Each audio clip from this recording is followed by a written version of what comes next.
Hi guys, welcome back to the show and this week's movie review. Ouija, Origins of Evil. Now, if you saw the original Ouija, then just like me, you were surprised that that film got a sequel because nobody liked that film. I mean, I was a little bit mad about it, but the reviews on the first Ouija were really low. So the fact that this film got a sequel, let alone a prequel, was really surprising, and I didn't really have much expectations going into this film. But we'll talk about how I felt about the film when we actually get to review point. Let's talk about the cast. So the cast of this film is going to be Elizabeth Reeser, and if you're not familiar with her, she was in the Twilight series, more along the lines of the Breaking Dawn one is what I saw when I looked her up, because I wasn't quite familiar with her, but she's going to play the mom in this movie. Other people in here, the older daughter is actually being played by Annalisa Basso, and if you're a big horror movie buff like I am, then you remember her from Oculus. Well, it was cool to see her again on screen. Kind of weird that she's in another horror movie franchise, but it's good to see her again. The other person, the little daughter in this film, we've all seen from the trailers, Lulu Wilson. She doesn't have much on her resume and some voiceover work, so this is her biggest starring role in her short career, I guess. So that's pretty much going to cover our main cast, or most important people that's going on in this movie. Let's talk about the plot. So the plot of this film is that this family is dealing with a loss. A husband, father are gone out of their lives, and they're having to move on and earn money, and they're doing so by doing these fake psychic readings. They say that they're trying to help out the people who need help to move on or become at ease with their life, but lo and behold, they come across a true spirit using the Ouija board. And I mean, in a movie called Ouija, or Ouija, however you want to pronounce it, they had to throw that in there somehow in some connection, but that's how we get the initial setup for the movie itself. All right, so that's gonna move us on to my favorite part of these reviews, the goods and the bads. So let's start with the goods.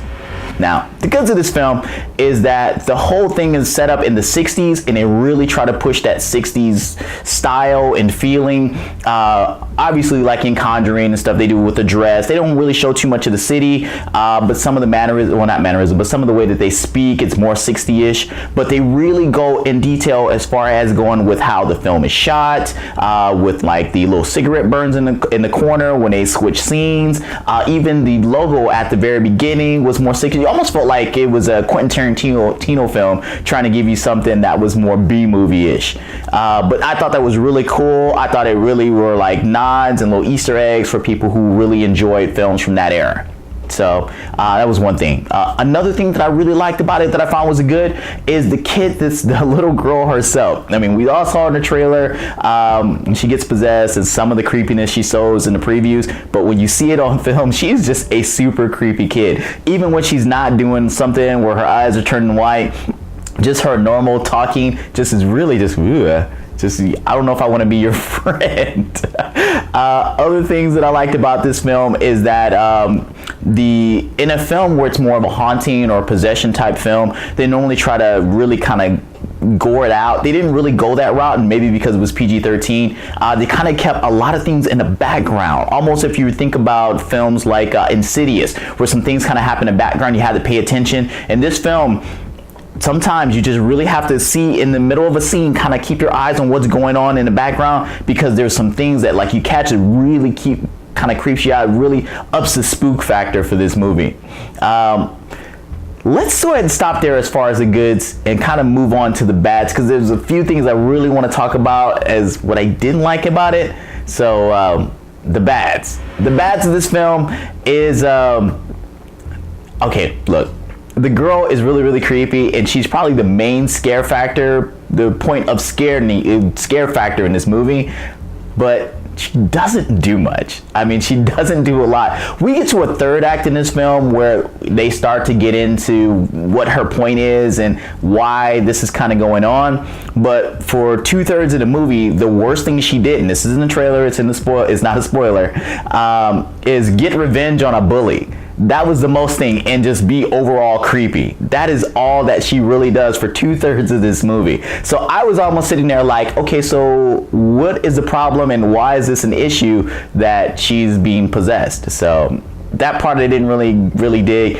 It almost sets up, well, it does set up my next part that I didn't get, was the motivations of the spirits in here. So much, because I kept trying to figure out how it tied to the sequel, or how it tied to the original film, which would be its sequel since it's a prequel, whatever.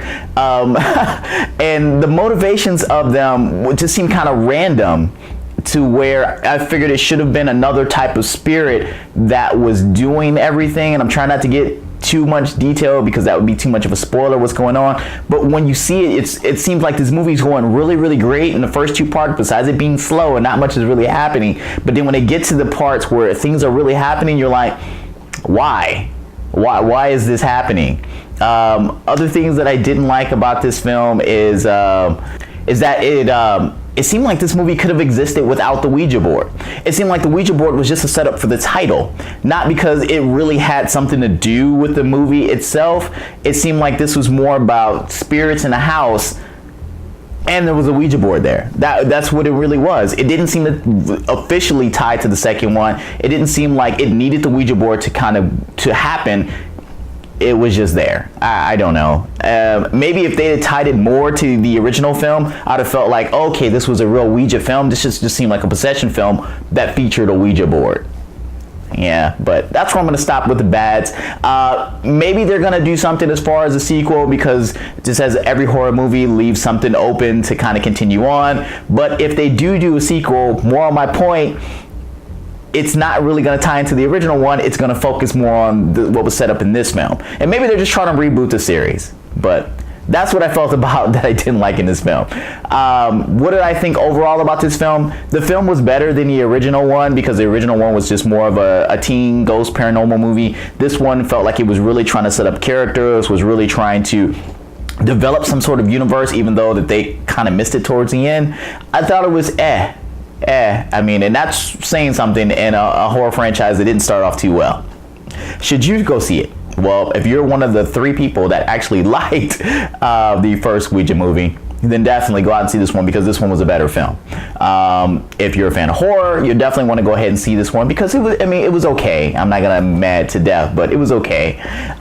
If you're outside of those 2 groups, you might want to miss it. If the girl really creeped you out, then definitely go out and check it out, because she's creepiness all the way through the film. Other than that, that's all I really got to say about this film. As always, make sure you like and comment below if you've seen this film. Tell me what you guys thought about it, where you thought it hit and where it didn't hit. And, if you hadn't seen it, tell me when you do see it, or tell me if this helps you out decide if you want to go see it. But other than that, we'll see you guys next week for another movie review. Take care.